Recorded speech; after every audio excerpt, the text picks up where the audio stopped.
Hello, horror fans, and welcome back to the Script to Screen podcast, where we delve into the spine-tingling world of horror cinema. Each week, we look at the scariest scenes, unmask the deeper meanings behind your favorite horror films, and explore the psychology of fear that keeps us coming back for more. From script analysis to scene breakdowns, we'll be dissecting your favorite horror movies to see just what makes them tick. So whether you're a seasoned horror aficionado or just starting to explore the genre, join us as we unravel the spine-tingling stories that haunt the silver screen.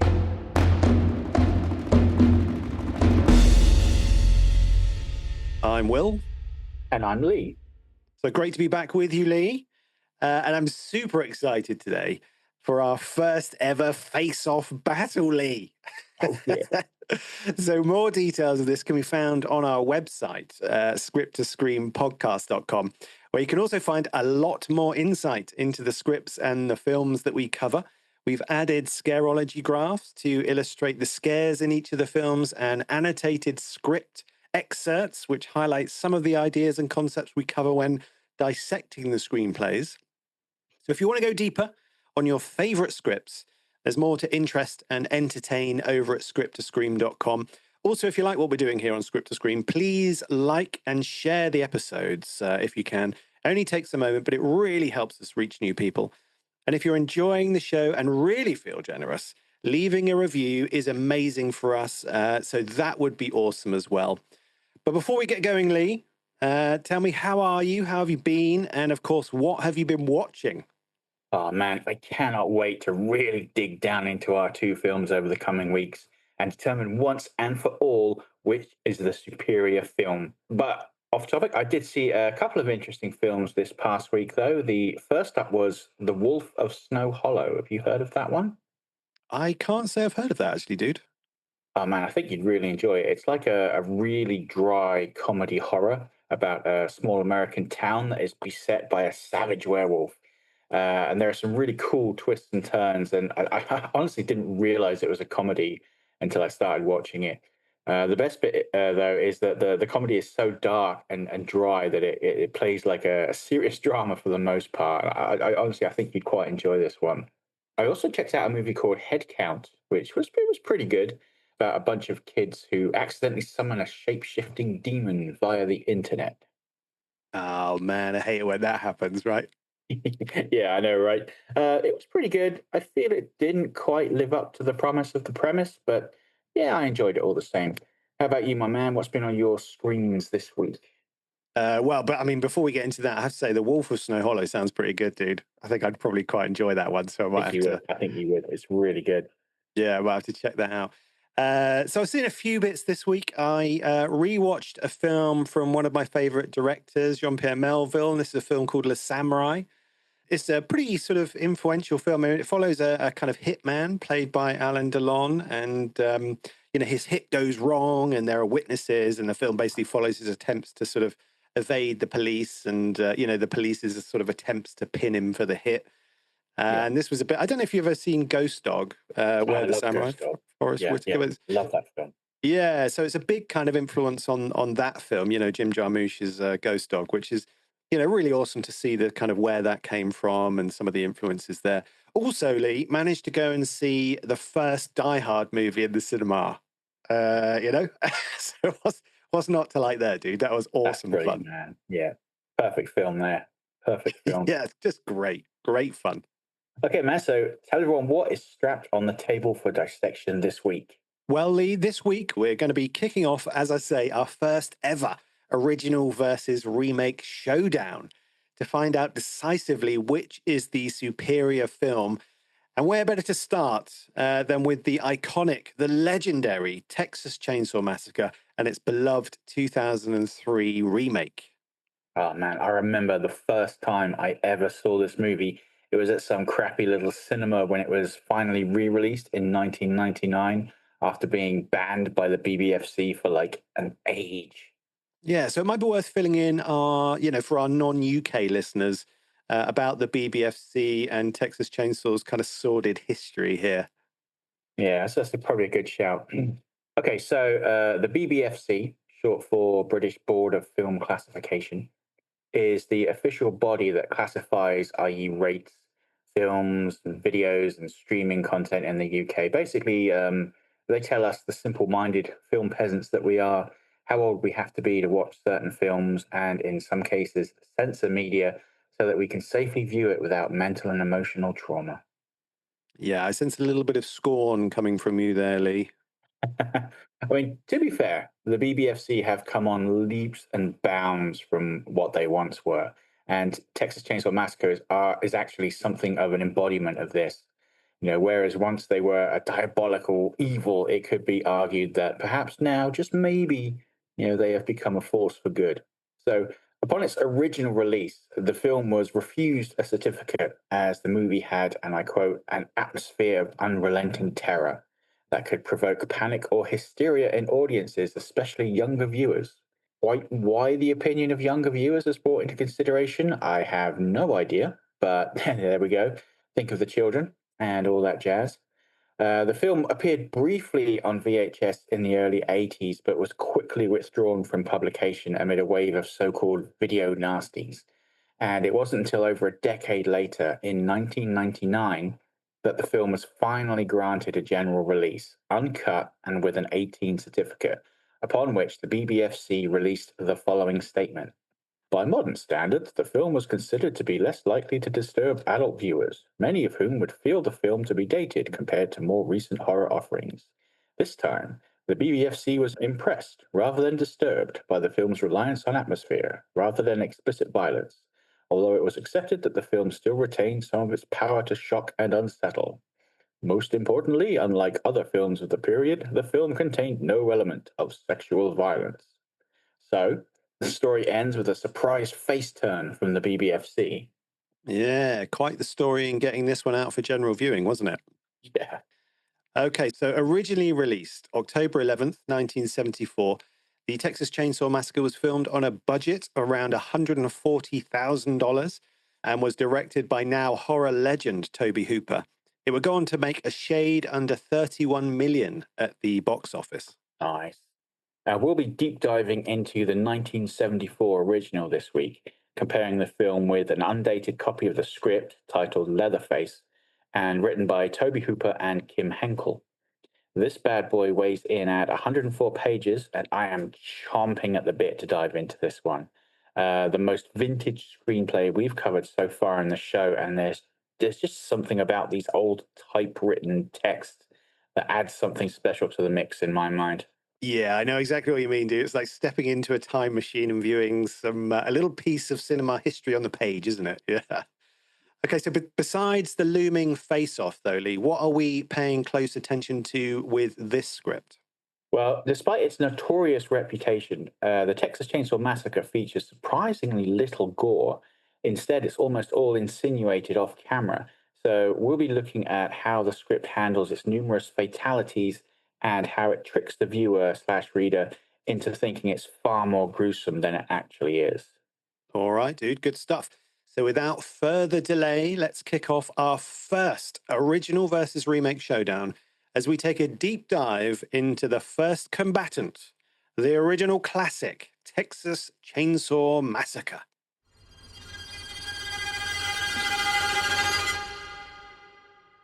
Five friends traveling through rural Texas stumble upon a decaying farmhouse and a family of deranged cannibals, Lee, stalked by a chainsaw wielding killer wearing human skin and trapped in a nightmare of madness and slaughter.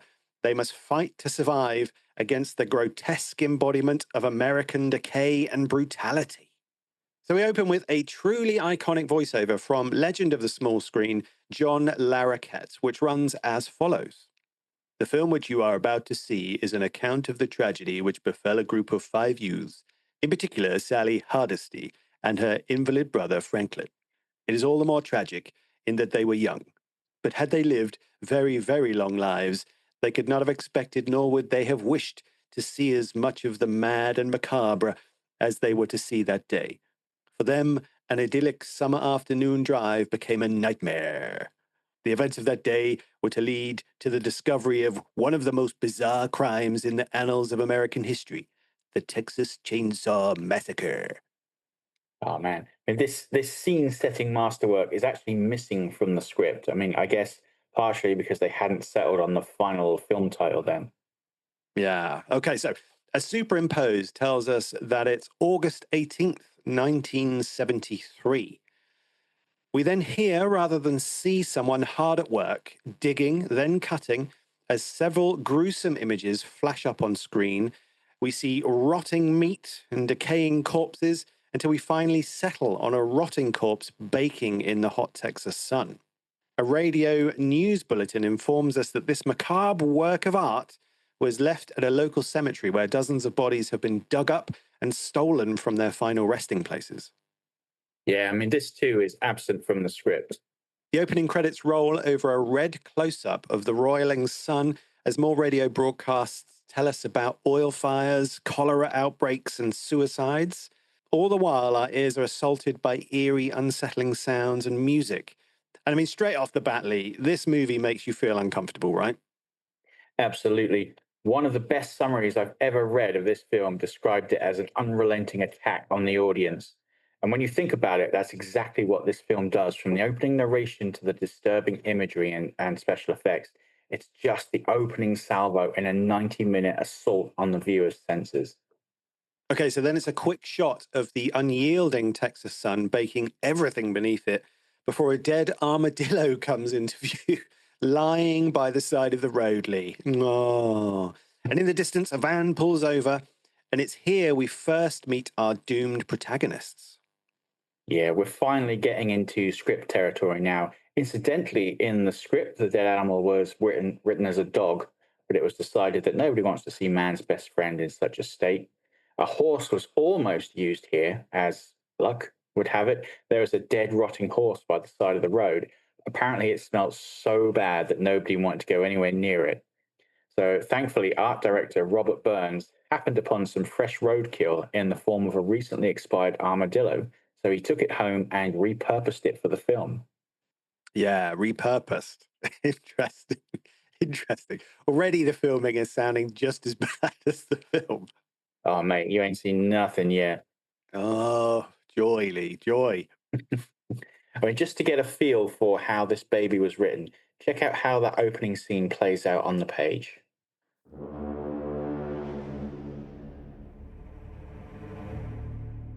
The yellow white sun nearly fills the frame.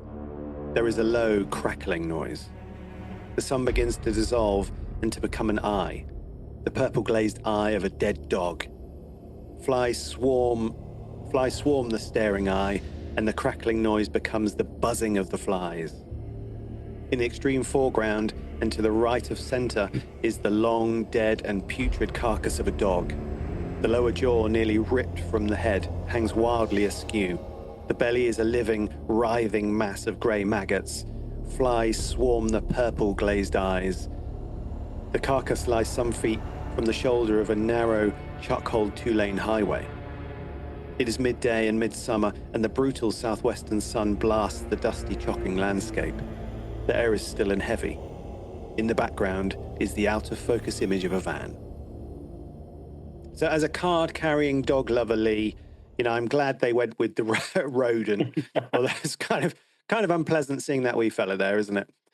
Anyway, back on screen, Kirk helps a wheelchair-bound Franklin out of the van so he can urinate. Needs a pee, Lee. You gotta go, you gotta go. Okay. Things quickly go sour when a loud truck drives past, startling Franklin and sending him careening out of control down a hill. Thankfully, the only victim seems to be Franklin's shirt, and everybody piles back into the van to continue their road trip. Now, at this point, Pam bombards the driver, whose name is Jerry, with some hardcore astrology, Lee. Everyone loves a bit of astrology, especially when it's Uh-huh. hardcore. The group then Hardcore. arrive at the cemetery mentioned in the opening, and Sally, played by Marilyn Burns, is concerned that her granddaddy, who is buried there, may have been dug up. So she hops out to check with the locals. Holy braless 70s, Batman. Indeed. And the locals are unsurprisingly very keen to help Sally locate the grave in question, while Franklin is stuck listening to the inane ramblings of a local drunkard who tells him things happen hereabouts they don't tell about. In case you were wondering, Sally's WMDs were factored into the script. Check it out. Sally is braless and her breasts Sally is braless and her breasts bounce enticingly beneath the thin fabric of her t-shirt. Two teenage boys sit on top of the cab of an old truck, watch her and grin silly adolescent grins at one another. Yeah, can you imagine writing something like that today, Lee? I don't know, man. I mean, maybe you could get away with writing the male version. Let me have a brainstorm. Like, Samson wore no underwear beneath his shorts. His titanic member swung like a fire hose, straining against the confines of the spandex. Two old women eyed him lustfully, licking their gummy mouths in delight. How's that?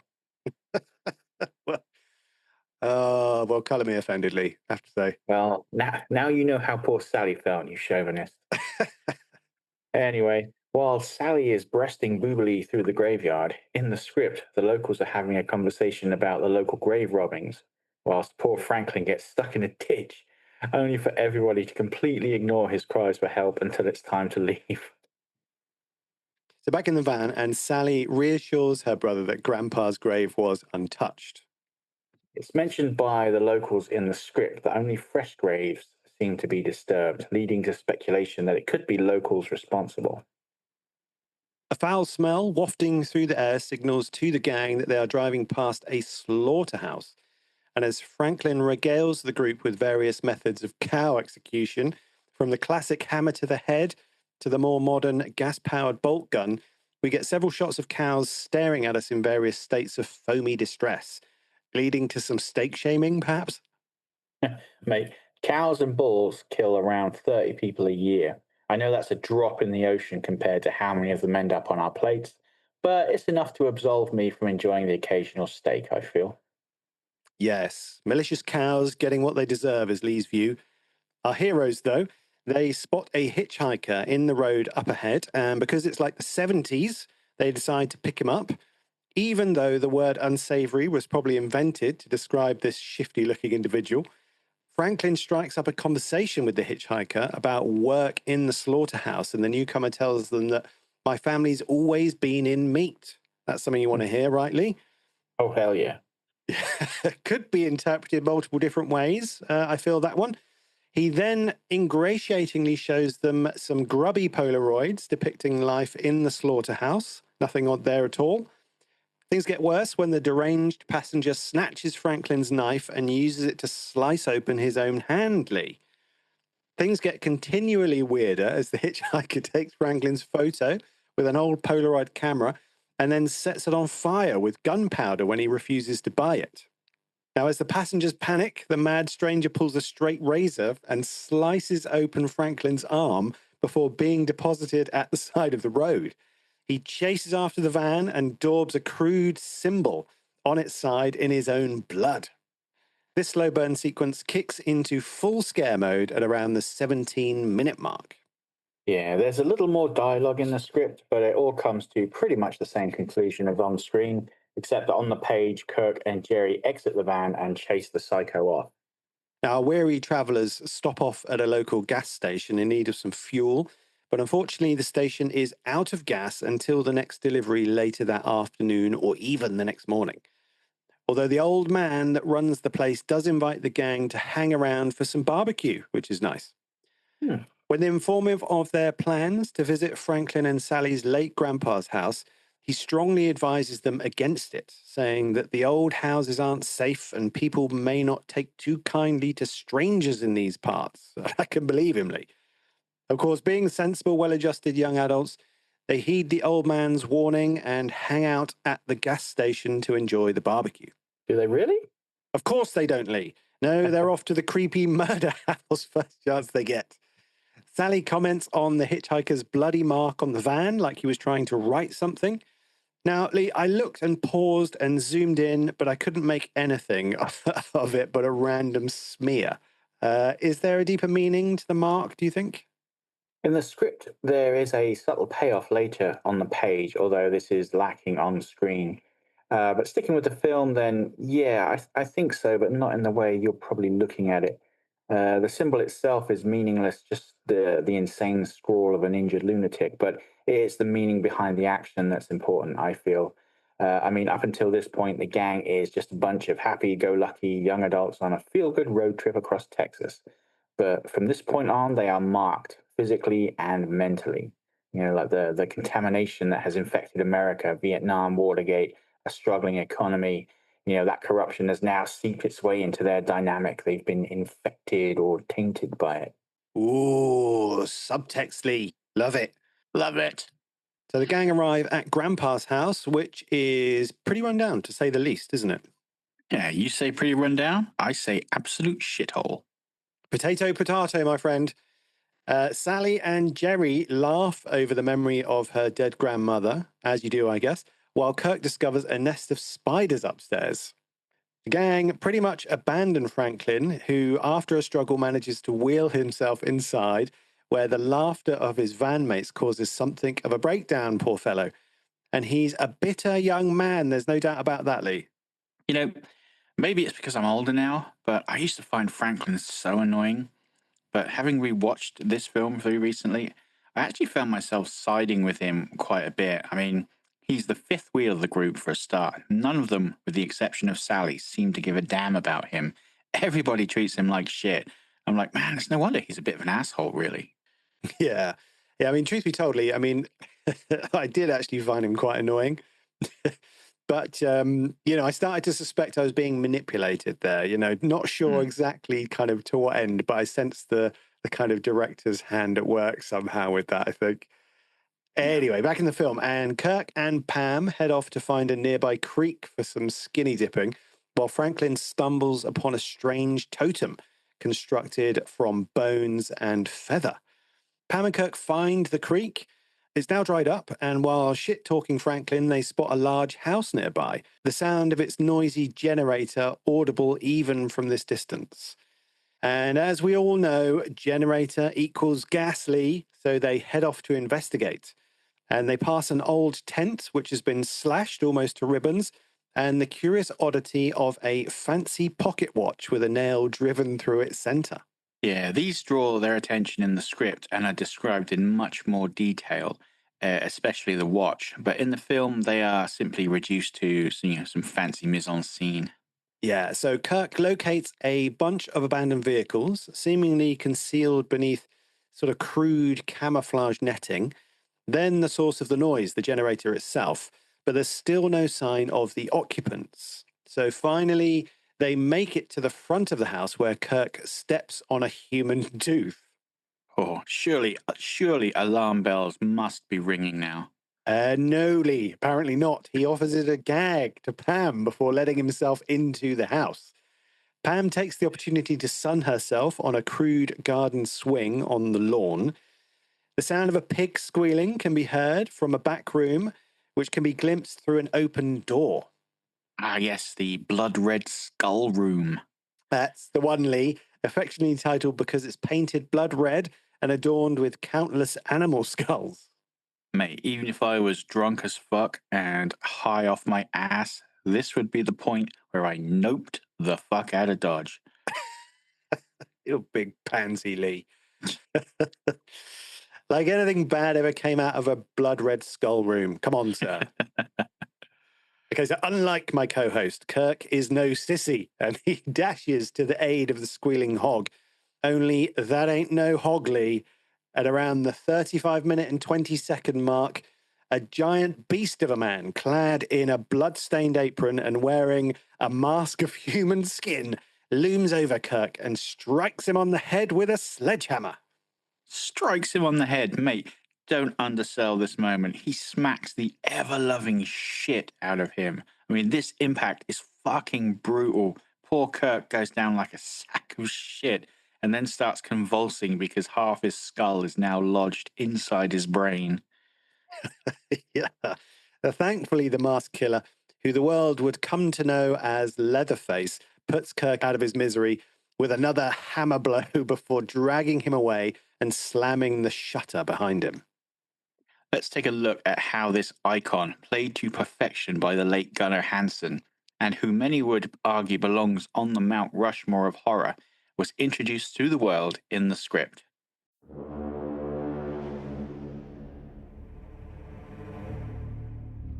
Interior, house, day. Kirk is disappointed that she is unwilling to join him. Hesitates briefly, then darts into the house and down the hallway. Near the end of the hallway, he trips and nearly falls over an elevated wooden ramp. Catches himself and moves ahead. He is at the end of the passage and about to enter the lighted room when a huge dark figure suddenly appears. Kirk catches a fleeting glimpse of the horrible, leathery mask covering the face and hair of its figure, and takes a quick step backward as he sees an arm raised to strike. There is a high-pitched, pig-like squeal, ending in a hysterical whinny as the powerful arm flashes downward and Kirk is struck a terrific blow square on the forehead with an ugly, blunt-headed sledgehammer. Kirk drops suddenly and slackly, hitting the floor with a dull thud. He is still a brief moment, and then his body begins to twitch and jerk in a final muscle spasm. The sledge is raised slowly, high in the air, and then plummets, smashing a final terrifying blow to Kirk's head. I know it's a little late in the day, but I think I put the end of Act 1 here. What do you think? Yeah, so to be honestly, I struggled with this one a little bit. So I did have it after they got shot of the hitchhiker. But like I say, it's a bit of a struggle for me, this one, for some reason. Anyway, either way, for a film where nothing overtly scary besides an unhinged hitchhiker has befallen our protagonist, this is more than just a punch to the face. It's a full-on shotgun blast. Now, Pam, meanwhile, is still chilling on the swing, but thinks she may have heard something untoward going on. She calls for Kirk, and when he doesn't reply, she makes her way to the front door of the house. And what a shot this is. The camera tracks behind her from a low angle, follows her to the steps of the house, and then frames her beautifully in the doorway in one glorious continuous shot, Lee. Oh, man, I'm really glad you called this shot out because I was just about to do so. So I need to say no more. Best shot in the whole film right there. It's fucking art, man. 100%. So Pam heads inside in search of Kirk, but detours into the living room, which she literally stumbles into at around the 37-minute mark. Yeah, and speaking of art. Yeah, it's a hellish, macabre scene. The floor is covered in chicken feathers and bones of all sorts. Live chickens hang from cages, and the furniture includes a couch decorated in human remains. Man, we linger in here for 2 whole minutes, just taking in all the details, the disturbing score, never musical, just noise, batters our ears as our eyes are hit over and over with one disturbing nightmare after another. And I just have to bow down and offer praise once again to Robert Burns for just fucking going for it, dude. I mean, here's how the script lays out this nightmarish vision.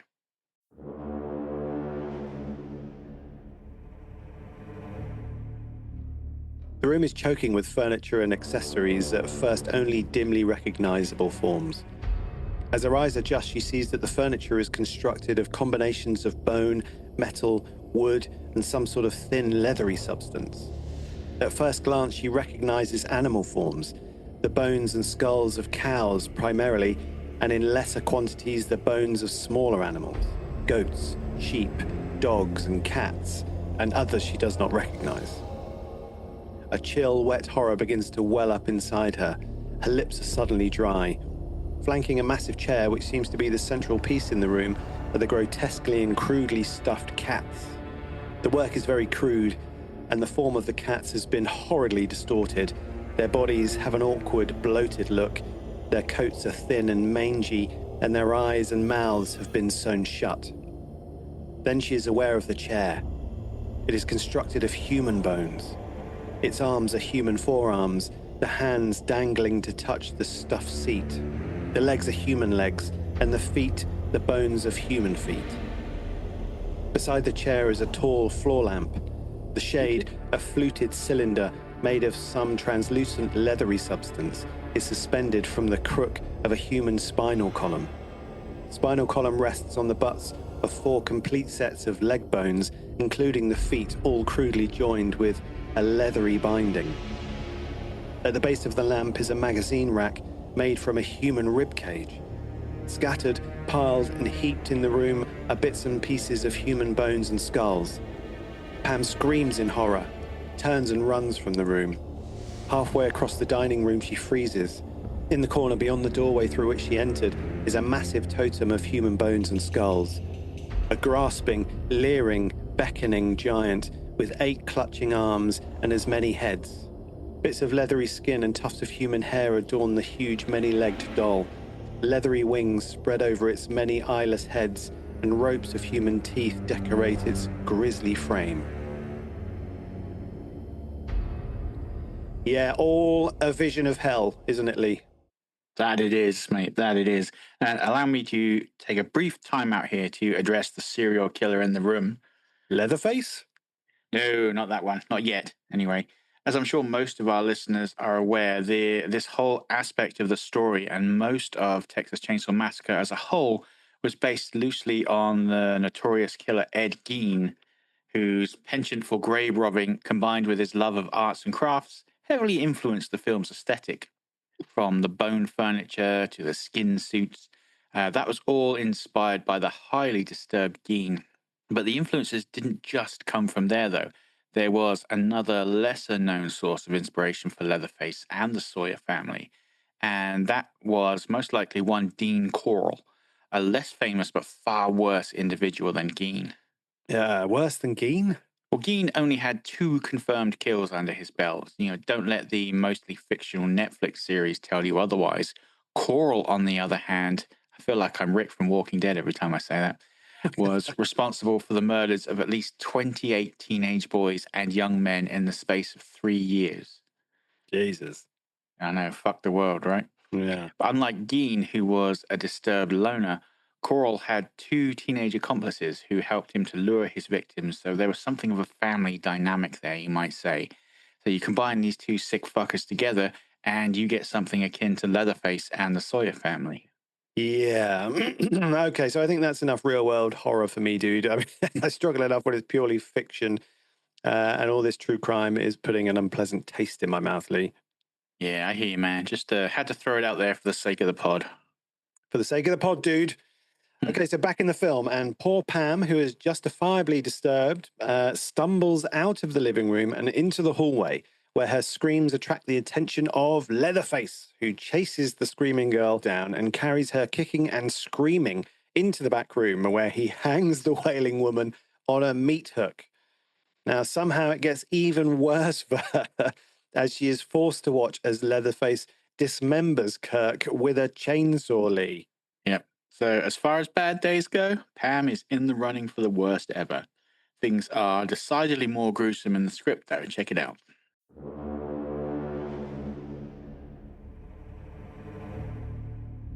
The main door at the end of the hall slams with a thundering crash, and there is a hysterical, high-pitched, pig-like squeal. The huge masked figure stands squealing before the door. Pam screams. Before she can move, almost before she is aware of the closing door and the presence of the leather-faced figure, he is upon her. He wraps one long, powerful arm around her body, clamping her arms to her sides, and lifts her into the air. With the other arm, he forces her head back, almost to the point of breaking her neck, and she can only struggle weakly and gargle raggedly against the brutal force closing her throat. She tries to bite, but her jaws clap futilely in the air. She can see the mask clearly now as she is rushed down the hallway. It is a close-fitting hood rather than a mask, covering the entire head and slit to accommodate the ears. The face of the hood is human, but shriveled and leathery. The hair is human hair. There is a throat piece, which is tucked below the collar. Over his clothing, the masked figure wears a heavy black rubber apron. They burst through the door at the end of the passage and into a large room. The room is a completely outfitted butcher's shop and kitchen. With a squeal, the masked figure lifts Pam high into the air and rushes her across the room. She feels a smooth, warm prick, and she is free, high in the air, impaled on the brutal steel of a meat hook. A belt of meat hooks runs the length of the center of the room. Kirk hangs nearby, nearly stripped of flesh. Pam kicks weakly. Her eyes roll in their sockets. She tries to scream, but her throat fills with blood, and she chokes and gags. Leatherface moves swiftly. He strips Kirk's body of its remaining flesh, lifts it from the meat hook, and lays it on a huge butcher block. Blood pours from Pam's mouth. Her hands flutter weakly. Her eyes have rolled back in her head and show only white. Leatherface draws the starter rope of a gasoline-powered chainsaw, and it coughs, then roars. Pam twitches faintly. She coughs and spews a bloody mist clouding the air. The chainsaw changes pitch as it bites into Kirk's flesh. Yeah, so things couldn't have gone much worse for her. I think we can all agree on that, Lee. Amen. And I've got to say, and this is often the case with vintage screenplays, they did not give a flying fuck about white space, did they? No, they didn't, Lee, especially here. But maybe you should take a moment to explain to our non-screenwriting audience exactly what we mean when we talk about white space. Yeah, can do. So the term white space is tossed around a lot in modern screenwriting, and it's something both you and I were taught to be very mindful of. And it literally refers to the amount of white space visible on the page. So nothing really puts a reader off a screenplay quicker than long, unbroken chunks of text. I mean, compare this one to one of my favorite scripts of all time, Chris Devlin's Cobweb. I mean, your eyes just glide across that text. It's beautiful to look at, whereas this script, perhaps rather fittingly, is brutal and ugly. It's not an easy read, not just because of the graphic content, but because of those big, chunky text blocks and the unsightly typewritten font. But I'm going to sound really hypocritical for saying this. I kind of love it. You know, it's perfect for this movie. It's like the aura of the film has just seeped into the paper, kind of infecting it with this grimy, dirty seediness. Yeah, well, that's definitely one way to look at it, Lee. Yeah. Okay, so back in the van, Franklin, Jerry, and Sally kill some time. Jerry rips on poor Franklin some more before heading off to search for Kirk and Pam. Franklin and Sally have a brief talk, but even she seems to resent having to spend time with her brother, something the poor guy can't help but pick up on. And I have to wonder, if they hate the guy so much, why do they bring him along, Lee? I was actually wondering how a poof-haired douche hat like Jerry managed to land a stone-cold fox like Sally, but your point is also valid. Okay, so the sun is waning as Jerry reaches the House of Slaughter, and it looks like common sense might actually win the day as he considers leaving. But he spots Pam's blanket outside and heads in to investigate. Now, once inside, he heads straight for the blood-red skull room, which in turn leads to the slaughter room. No sign of his friends, though, until the nearby chest freezer starts to rattle and shake. It's never a good sign, that. Jerry rushes to open it, only to find a not quite dead Pam inside at around the 46-minute mark. Now, there's no time to react, though, as Leatherface bursts into the room and puts him down with a hammer blow to the head before searching the house for any more intruders. Yeah, I mean, people often talk about the black humor in this film, but it's here, I think, where that humor really shines brightest, intentional or not. Okay, so elaborate on that for us a little, Lee. Okay, so first, we've got Jerry's high-pitched girl scream. No offense, ladies. I'm not saying I'd have been any different in his situation, but I'm shocked all the windows didn't shatter. I mean, it's like the poor guy's testicles were sucked up into his body and into his throat for that scream. It's fucking brilliant, like pure terror. Secondly, and I know you're going to go for me on this one, but I kind of feel a little bad for Leatherface here. Oh, dude. There's no way you can seriously be feeling sorry for this skin-wearing, pig squealing shit sack of a human. Okay, so hear me out, and I've heard this mentioned several times in the past. Leatherface is purely reactive in this film. He's not evil or especially malicious per se. And this is the third person to break into his home in as many hours. He's so stressed out. He's searching the house. He's looking out the window. He's having a major panic attack. He's like, where do these people keep coming from? And let's not forget, Leatherface is basically an underdeveloped child in an overdeveloped body. He is a product of his environment and his family dynamic. He never really had a chance to become anything other than what he is. And I don't know, I think that's pretty tragic. I mean, he doesn't even have a personality of his own. His persona is kind of dictated by whatever mask he's wearing at the time. The one he's wearing now is his work face, if you will. That's how little control he's had over his life. The only way he gets to interject a little personality, like a little bit of self, is through his flayed skin masks. And yes, I do realize how fucked up that sounds. Yeah. I have to say, Lee, I do sort of slightly resent the way you make moderate sense when you go on these killer is innocent rants. I mean, is he innocent? Hell no. Is he a victim himself? That's a tougher question. I mean, would he be deemed unfit to stand trial via insanity? 110%. Whereas the rest of the family would get the chair in a heartbeat, he would most likely live out the rest of his days in a padded cell. I don't know, man. Make of that what you will. Yeah. Okay. Well, I'm struggling to get there myself, to be honest. But back on the screen, night has fallen. Sally and Franklin wait nervously by the van, honking the horn in the vain hope their friends will find their way back. Sally is increasingly worried about Jerry and decides to go look for him, while a scared Franklin insists on going with her, much to her annoyance.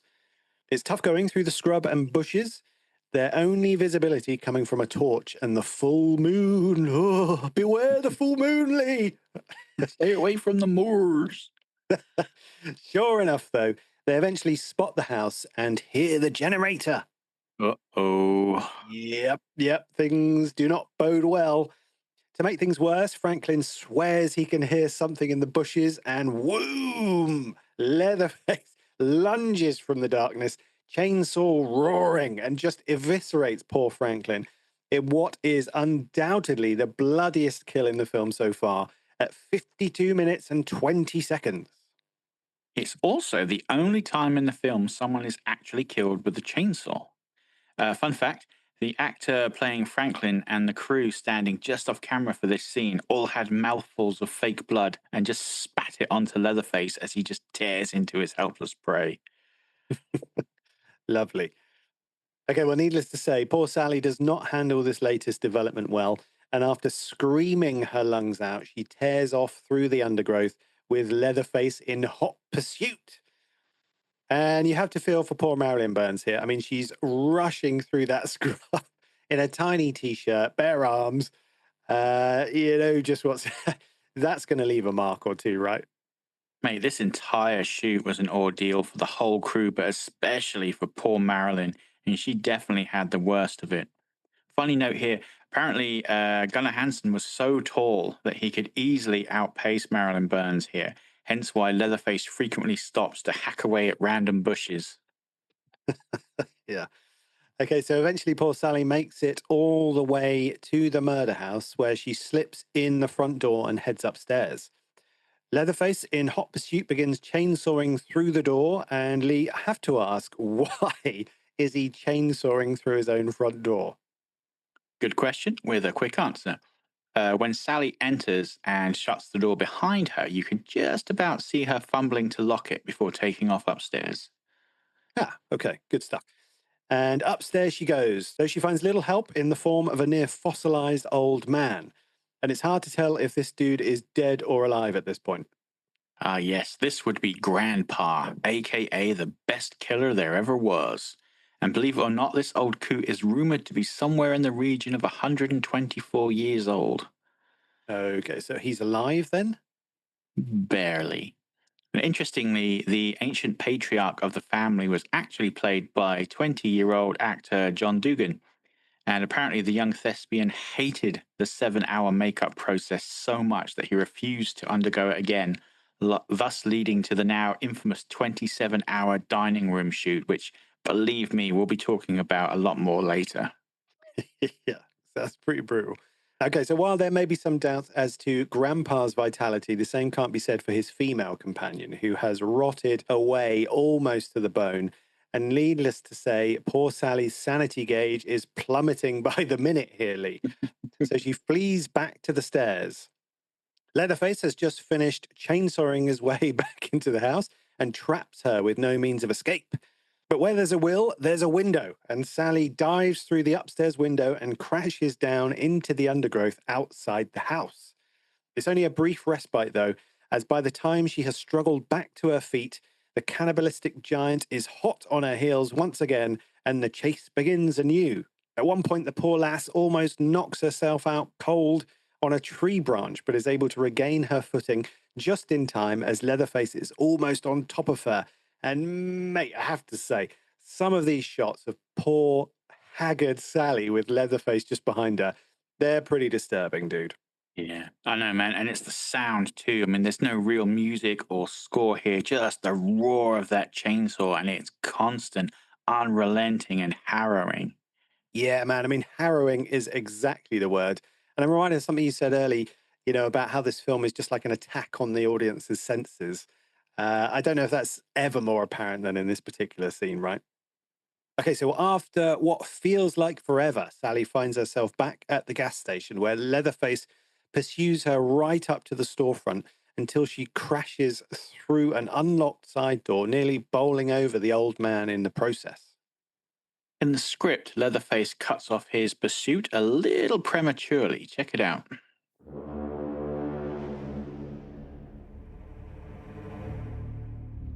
Leatherface is back on the blacktop and descending on the faltering Sally with terrifying rapidity. Suddenly, she is before the service station, pounding on the door and pleading, sobbing for help. Leatherface stops in the darkness at the edge of the forest opposite the service station. The chainsaw is suddenly still. Leatherface is visibly frightened. He ceases his squealing and begins to pad in animal frenzy from the protection of the dark forest to the edge of the light cast by the service station and back again, tittering nervously. There is no response to Sally's cries, and she runs for the lighted building. She pounds on the door, pleading for entry, but does not wait for an answer, and pushes the door open and rushes inside. The old man is just inside the door, apparently himself on the verge of opening it when she rushes in. Sally falls back against the door, slamming it shut. Yes, that's a really interesting change, isn't it, Lee? So what do you think the reason for that change is? Well, I think if Leatherface had stopped chasing her, firstly, we'd be in no doubt that she'd make it to safety. So that straight away loses a significant amount of the on-screen tension. Secondly, if this hulking giant is obviously afraid of something, we're left with the notion of what could possibly frighten him. There's no way he's going to be scared of that wiry old man unless there's something else at play that we aren't yet privy to. And that would have hinted strongly, I think, at the imminent twist. What's your take on it? Yeah, I think you're right, dude, to be honest, really. I think, the way things are presented in the film retains the tension on screen. And I think, this way, like you say, the twist is kept under wraps too, which is really important for the film, I think. Okay, so on screen, the old man seemingly does his best to comfort the hysterical girl, only he doesn't have a phone. So they'll have to take his truck to go and get help. Now he heads outside to fetch the vehicle, leaving the door wide open on the pitch black night outside, Lee. And let me just say one more thing about this whole previous chase scene. From the moment of Franklin's demise to Sally reaching perceived safety, it's just like a non-stop 6-minute onslaught, that left me feeling quite exhausted. There's lots of screaming going on in this little sequence. Now, as poor Sally stews, the sound of sizzling meat fills the air, and the old man's nightmarishly red barbecue grill momentarily takes center stage. There's nothing apparently untoward on the grill, at least as far as I could see, but it still makes for quite an unsettling audio visual, doesn't it? Yeah, man. And that wide open door, classic use of negative space. We are all anticipating a certain chainsaw welding maniac to come bursting through, but he never does. Nope, he does not, does he? The old man's truck pulls up outside, though, and he heads in to help Sally. He's only carrying a hemp sack and a handful of rope. A wired and wary Sally instantly catches on that something is amiss and grabs a knife from the nearby butcher's block. But in her exhausted and weakened state, the old man is able to beat her unconscious with a broom. So I found this slightly funny, to be honest. Uh, he then hog ties and gags her before shoving her into the sack and dumping her on the passenger seat of his truck. With the girl suitably restrained and the gas station locked up, he sets off down the road, occasionally poking the poor girl maliciously with the broken broom handle. His seemingly inane conversation at odds with the apparent glee he takes in torturing his captive. After a short drive, they come upon the hitchhiker, and the old man promptly pulls over and beats the crap out of him, Lee, with a broken broom handle, admonishing the vagrant for not listening to him about staying away from the graveyard. Now, after this brief beatdown, the two of them head back to the creepy murder house. Yeah, and as if things didn't look bad enough for poor Sally, the fact that she's now fallen prey to this twisted family of psychopaths is just the icing on the goddamn cake. I'm also going to put the start of Act 3 around here, maybe when the old man first dumps Sally in the truck. What do you think? Yeah, I thought the moment Sally reaches the gas station and Leatherface disappears was probably about the end of Act 2, start of Act 3. So yeah, I'd agree. Now, while the hitchhiker drags Sally into the house and ties her to one of the chairs in the bone room, the old man proceeds to beat on Leatherface, who has turned from menacing killer to frightened child. Oh, maybe you're right, Lee. Uh, and this is all in the face, obviously, his family's wrath. Yeah, it's a really cool observation and one that's also made quite clear in the script. So check it out.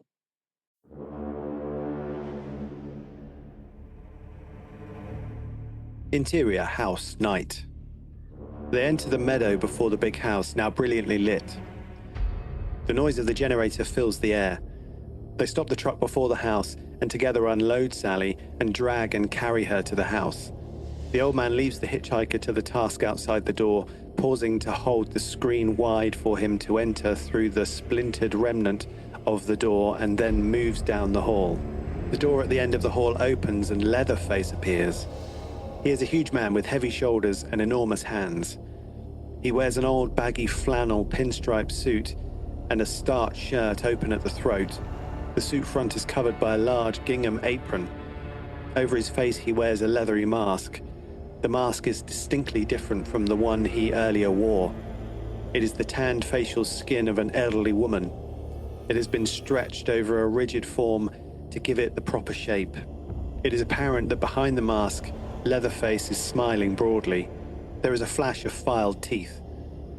He is excited and pleased with himself. He approaches, wiping his hands on the apron.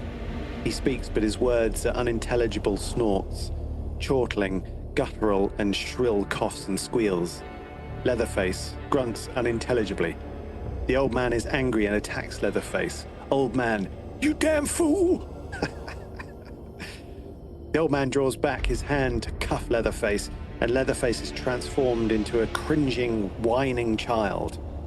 He slinks fearfully back through the doorway. The old man follows. Yeah, so you can kind of see what I was getting at earlier. You know, Leatherface, while still an absolute monster, is also absolutely the product of his environment and upbringing. Yeah, but still an absolute monster, Lee. Okay, so also, earlier you spoke a little bit about the man and the mask. Can you tell us any more about his current face wear? Yeah, sure thing. So when we first met Leatherface, he was wearing the infamous killing mask. That signifies his enforcer butcher persona. As we see him now, he is wearing the old lady mask. And this one depicts a more maternal, domestic nature, hence why he's doing chores and trying to tidy up the mess he made earlier. Even the grunts and vocalizations he utters here have a slightly more feminine air to them while he wears this particular persona. And let's face it, no pun intended, all of the various masks our favorite slashers have worn over the years, from Michael Myers and Jason Voorhees to Ghostface, none are more disturbing than Leatherface's various visages. And this is something they really play to in the remake, which, shameless plug, we will be discussing next episode. Yes, we definitely will. Another question just popped into my head, Lee. What exactly is everyone's relationship in this family? I mean, how are they actually related to one another? Another good question, my man, and one I will do my best to answer. So, Leatherface and the hitchhiker are brothers. The old man clearly refers to them as such throughout the final act of the film, and Grandpa is obviously their grandpa. So the only one who remains in question is the old man. Is he their father, uncle?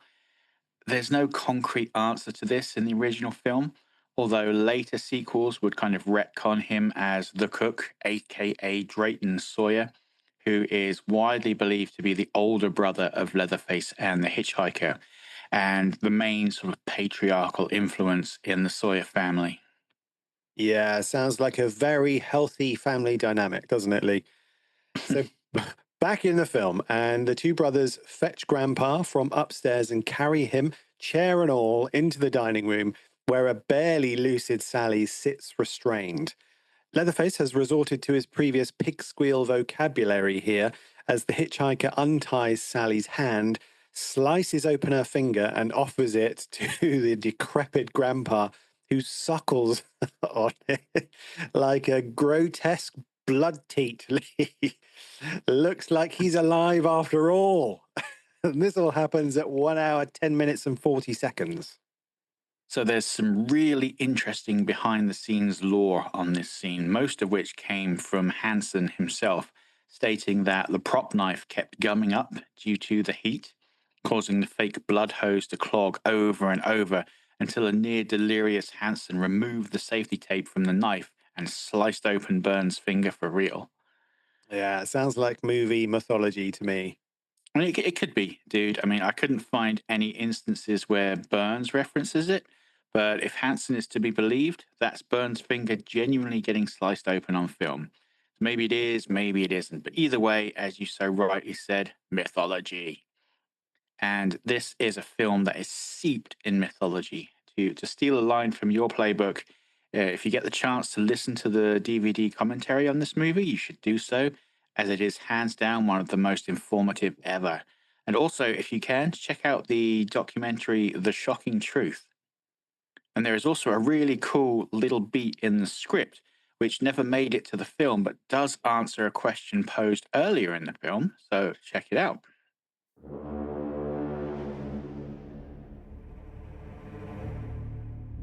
Leatherface enters the room from another door, evidently leading to the kitchen.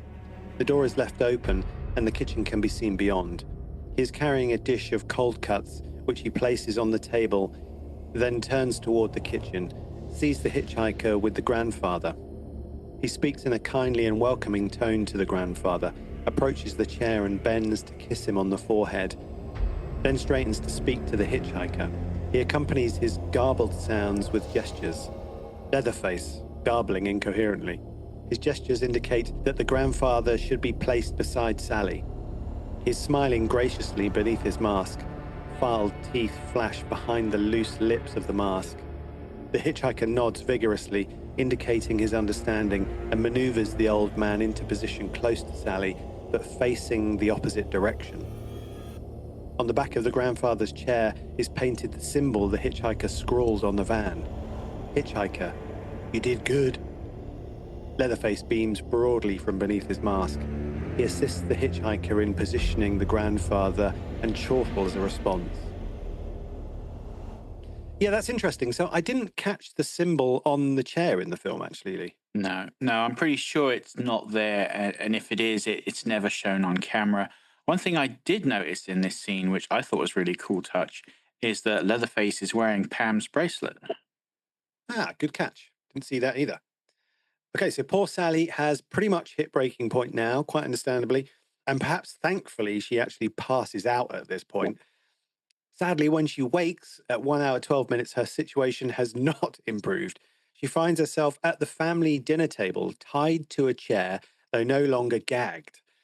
The family sit at the opposite end of the table, tucking into a meal, and they've considerately provided Sally with a plate and meal of her own, something she is clearly not grateful for as she starts screaming hysterically, only to be mimicked and mocked by Leatherface and the hitchhiker until the old man silences them. I know, such an ungrateful guest after they laid on such a lovely meal for her. Yeah, I wouldn't be surprised if the meal included a significant portion of her recently departed friends, though, Lee.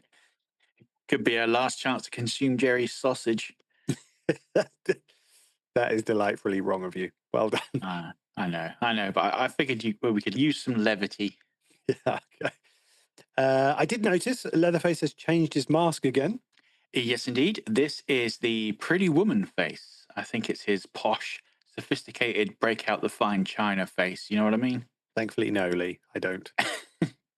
Okay, again, the cinematography here, I mean, it's just harrowing, and it's switching from sort of extreme close ups of Sally's bloodshot eyes to the laughing faces of her captives while she just kind of screams relentlessly. And how this poor woman hasn't sort of puked up her vocal cords by now, I have no idea.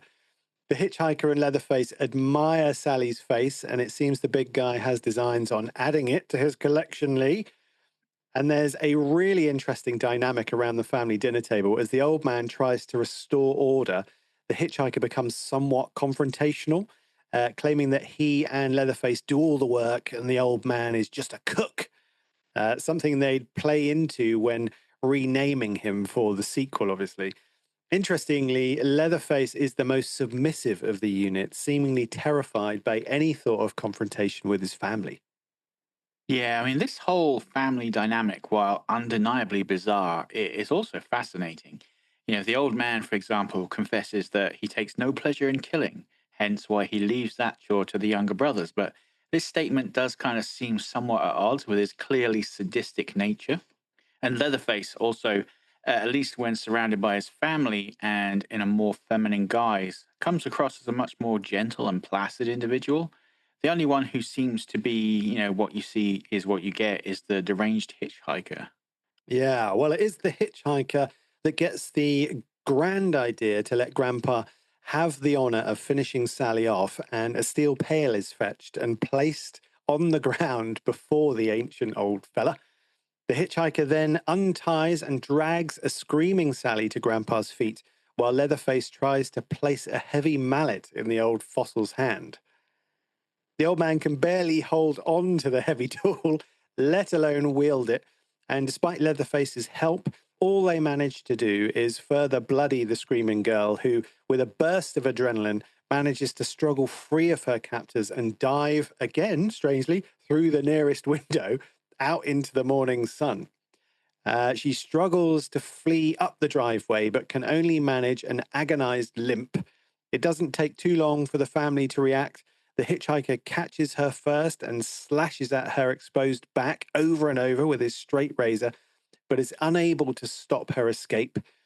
Leatherface brings up the rear, chainsaw roaring, as Sally makes it to the road where the hitchhiker is brutally crushed by an oncoming truck.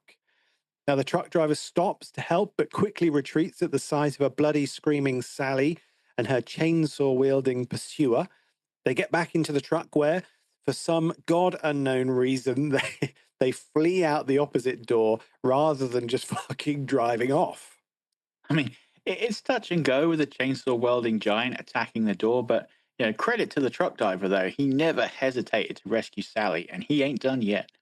Yeah, this everyman hero follows Sally out of the far door of the truck, but not before picking up a heavy wrench. Yeah, go on, son. And as Leatherface closes in on his prey, the truck driver turns and full on yeets the wrench right into the pursuer's face. Fuck yeah, dude! This guy is a stone cold badass. Leatherface goes down hard and inadvertently loses control of the chainsaw, which cuts deep into his leg. Great little behind the scenes factoid for you. Hooper made sure that this is one of the last scenes filmed. Rumor has it because he was concerned that Hansen may be injured or killed while shooting this scene, which was brought to life by Hansen using a real chainsaw on a metal plate beneath his pants. And apparently the plate got so hot that his scream of pain was genuine. Ooh, I got to say, I love the director mentality. There's a significant chance he might die, so let's get all of his other scenes shot first, just in case, rather than how can I make this scene safer for my actor? Yeah, that's what you got to do to be in the pros, Lee. Mm-hmm. This moment of pure badassery from the living legend of a truck driver gives Sally time to flag down a passing pickup truck and scramble into the back. Thankfully, this driver decides to floor it, and he and Sally hurtle to safety as the poor woman cackles maniacally in the back. In one of horror cinema's most iconic shots, Leatherface has a full-on meltdown, swinging the chainsaw to and fro in the blistering heat of the Texas sun.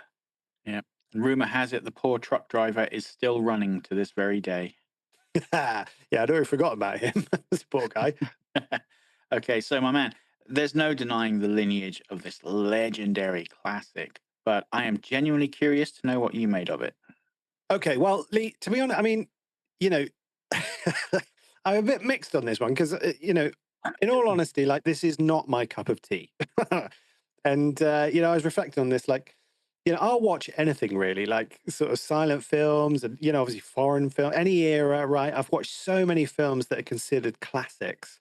And I've known about this film forever and just haven't ever watched it and like never really had any inclination to either. And I think that's just because it's just not my cup of tea. Yeah. So just, you know, everything I say from now onwards, just understand this film isn't my cup of tea at all. So, I was interested to see what I made of this movie. And I have to say, it was much kind of tamer than I thought it would be. There are a lot of things about the film I can really kind of appreciate cinematically. Mhm. But to be honestly, it's just not my cup of tea, dude. And it seems like I'm pretty in tune with my own tastes on this one. I think at the end of the day, watching a movie about a family of kind of Texas redneck, sort of psycho, chainsaw wielding, skin wearing killers, murder a group of teenagers is just, it's not a boat floater for Will. No, that's fair enough, dude. Fair enough. It took me a few watches to fully appreciate just what this film manages to achieve and how cleverly it does so. So, for me at least, there is no question that it deserves its status both as a cult classic and a recognized piece of cinematic history. I mean, this remains an uncomfortable watch, I think, even to this day. When I was watching the film and working on the episode, my wife ended up asking me to put on some headphones as the constant screaming and chainsaw roaring really started to get to her. Oh, bless. I can imagine though.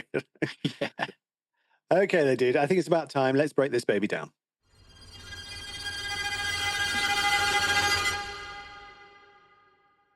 So, as I'm sure you're all aware, we begin our breakdown with a retrospective look at our reasons for choosing the film. Nice. So, as we mentioned earlier, this film has a reputation for its shocking violence and repulsive gore, but in actuality, there is very little blood in this film. So, why did it get that infamous reputation, and why was the film banned and shunned for so long?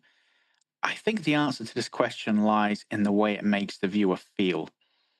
Everything about this movie is hot and sickly, from the color palette to the imagery. Yellows and oranges permeate the screen. And as we mentioned earlier, it's the duration of the terror. Once this movie kicks into gear, it does not let its foot off the gas, not for a second. And whether it be the disturbing, unmusical score, or the near constant roar of the chainsaw, or poor Sally's increasingly desperate screams, there is no respite until the final credits roll. What's your take on it, dude? Yeah, dude. I mean, I think there's a little bit of kind of the era that the film was made in, and sort of seeing it in the context of that kind of going on here. I mean, I think when this film was made, it's probably considered, sort of far more shocking than it is rewatching it now. And I think we're sort of far more desensitized now, and the boundaries of what is considered kind of shocking or distasteful have really shifted now. Yeah. I think you're totally right about the sort of the filmic elements, giving this film a more kind of disturbing feel than anything we actually sort of see on screen. I mean, firstly, the film was shot on 16 millimeter and blown up to 35 for release. And the film stock used was the 16 Eastman Exochrome Commercial 7252, which is a low speed kind of stock, known for low contrast and needing a lot of light. And I think all this kind of contributes to the film's really kind of gritty, raw, look and its low budget kind of exploitation style aesthetic. And I think the film appears quite saturated too, which adds to the sort of hot, sticky feel. And throw in all those kind of lurid colors, and you've got something which feels maybe more disturbing than what is actually sort of shown in terms of violence. Hmm. I think you're right in that the extended nature of the chase sequences and the prolonged nature of the sequences in the third act really add to the intensity of the viewing experience. Lots of chasing and a shit ton of screaming. I think Yeah. there's a lot of that going on.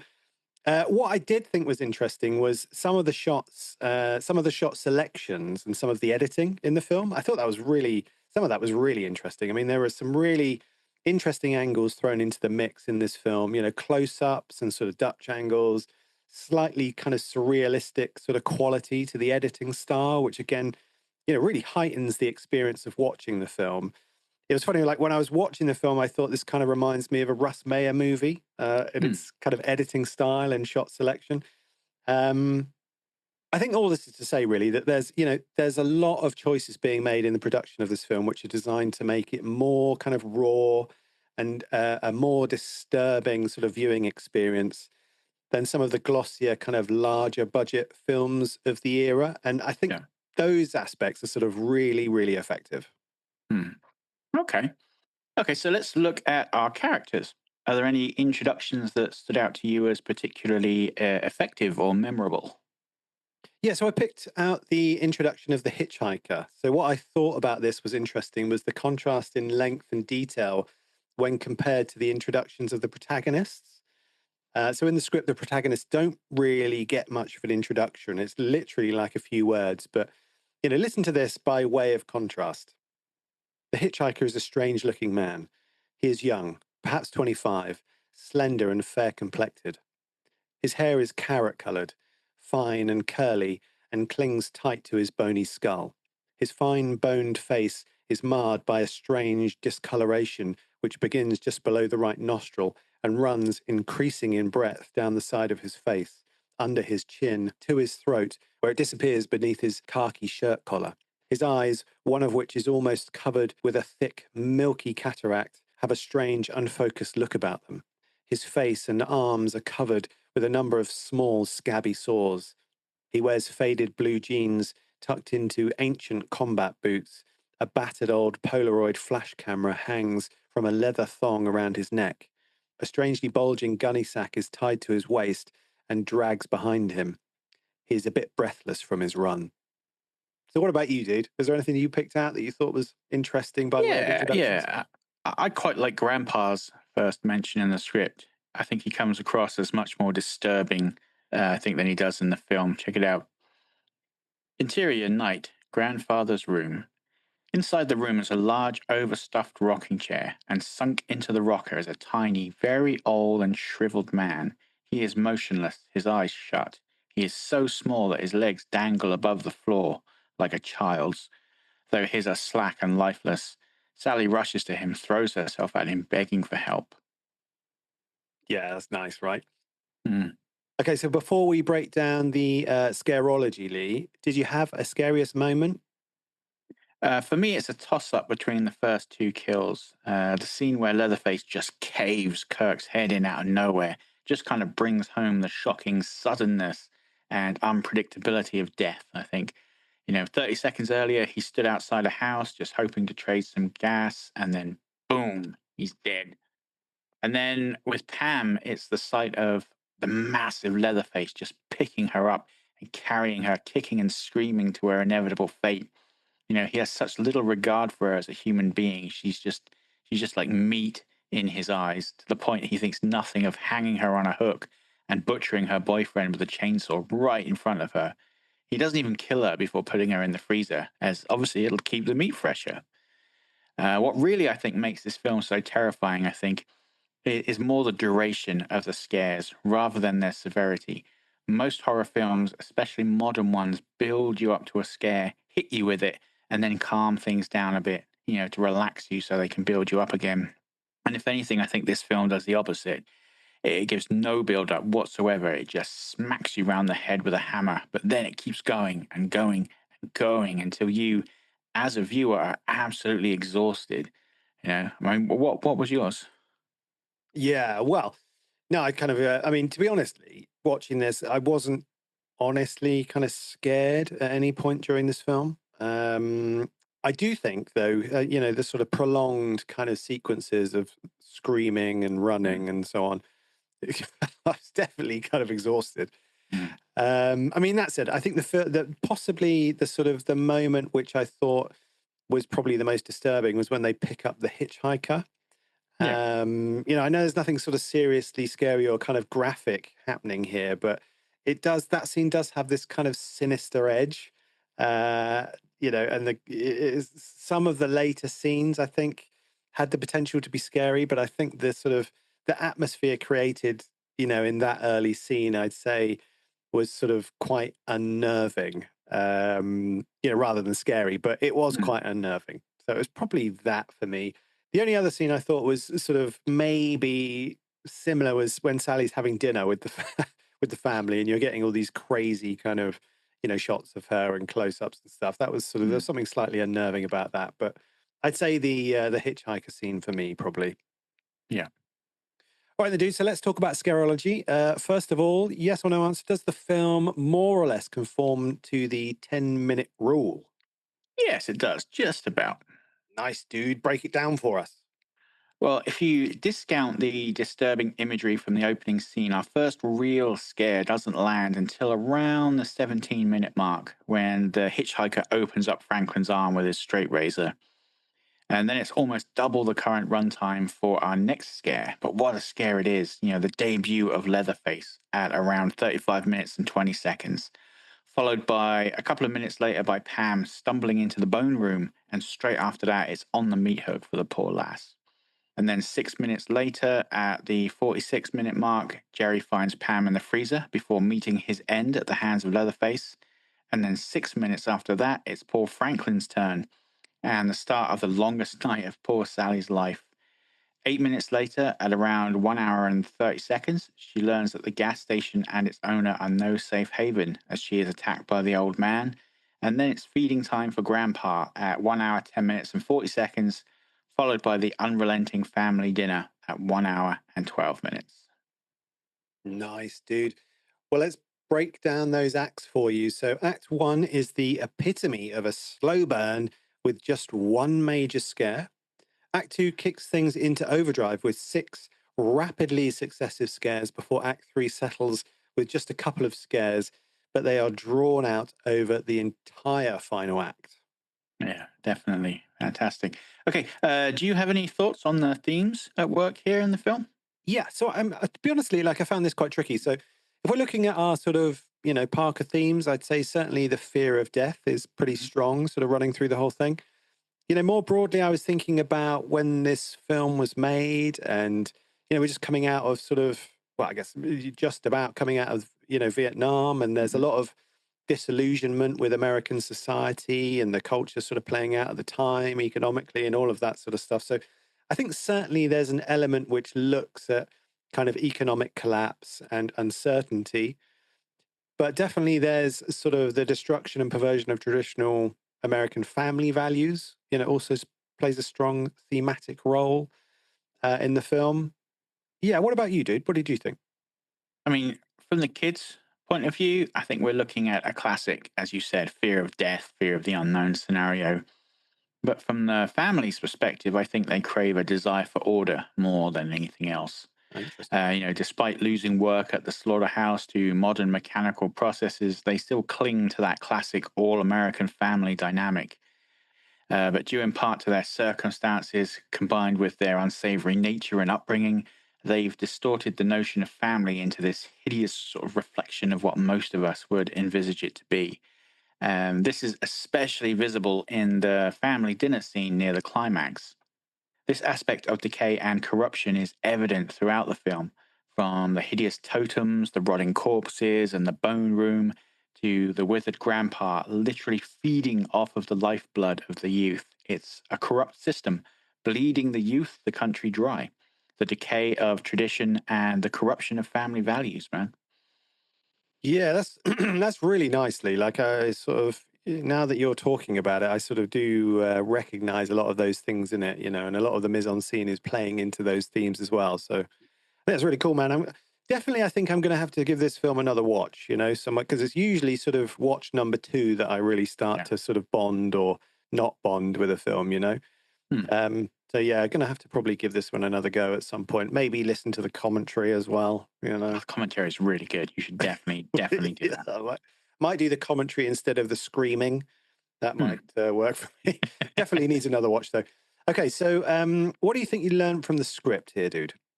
Well, as we mentioned before, man, it's like the power of white space.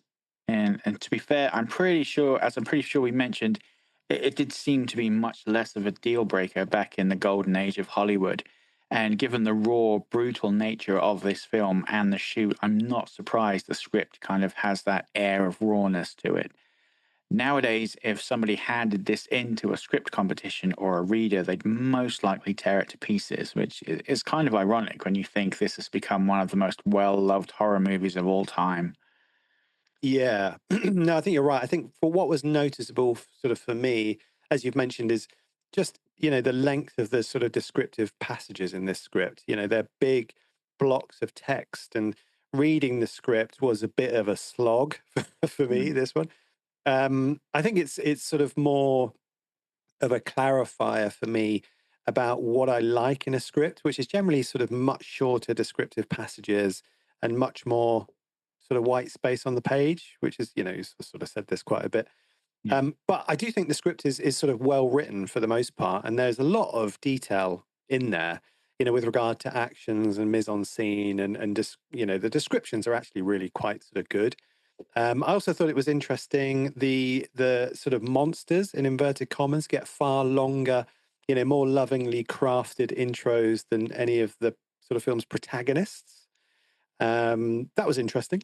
Not entirely sure what to make of it, but maybe the monsters are the true stars of the film.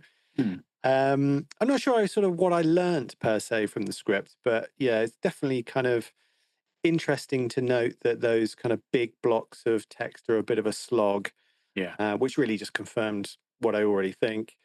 But yeah, maybe the sort of monsters getting a more lovingly crafted intro than the protagonist is something to sort of noodle over moving forward. Yeah, maybe Hooper was one of the first to realize that in this sort of film the monsters are the real stars. That's what people Yeah, come to see.